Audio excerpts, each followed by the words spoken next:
या देवी सर्वभूतेषु करुणारूपेण संस्थिता दयारूपेण संस्थिता विद्यारूपेण संस्थिता नमस्तस्यै नमस्तस्यै नमस्तस्यै नमो नमः। हे मैया आहा विराजीना हे श्यामा आहा विराजीना श्यामा गजब सहर दरभंगा जही में आहा विराजीना श्यामा गजब सहर दरभंगा जही में आहा विराजीना हे मैया आहा विराजीना श्यामा आहा विराजीना श्यामा गजब सहर दरभंगा जही में आहा विराजीना श्यामा गजब सहर दरभंगा जही में आहा विराजीना।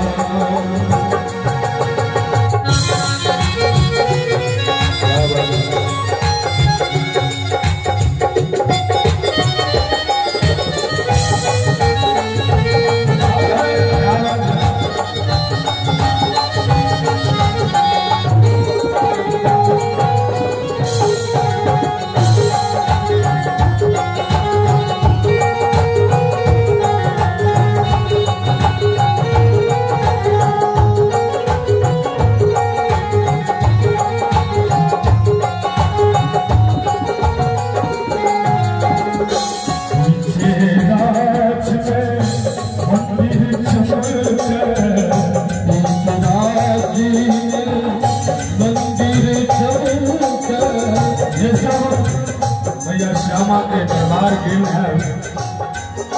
अनुभव करवे पीछे राज में मंदिर चमके पीछे राज में मंदिर चमके अपना चमके अपना चमके काली कहा हे मैया कोई रखवाली कहाँ बिना श्यामा गजब सहर दरभंगा जही में आहा विराजीना हे श्यामा गजब सहर दरभंगा जही में आहा विराजीना।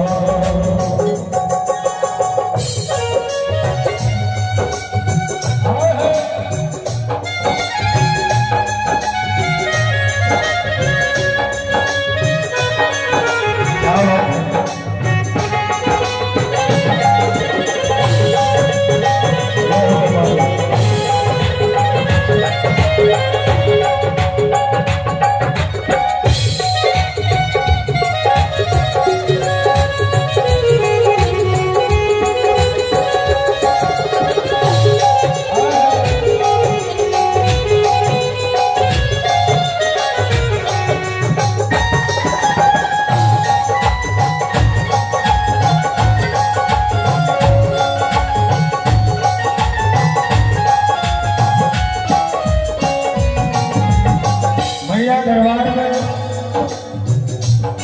अनुभव में हो रहा आज तक जे भी गले दरबार में कोई खाली नहीं होकर माता बहन के ज्यादा आस्था से भाव से जीतक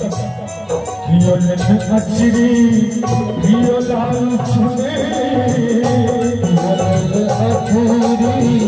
कियो लाल छुने कियो दाब कचरी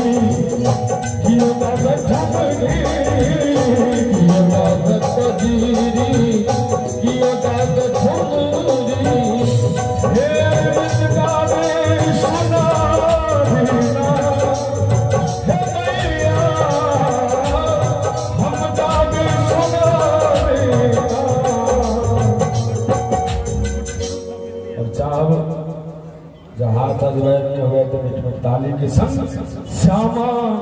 गजब शहर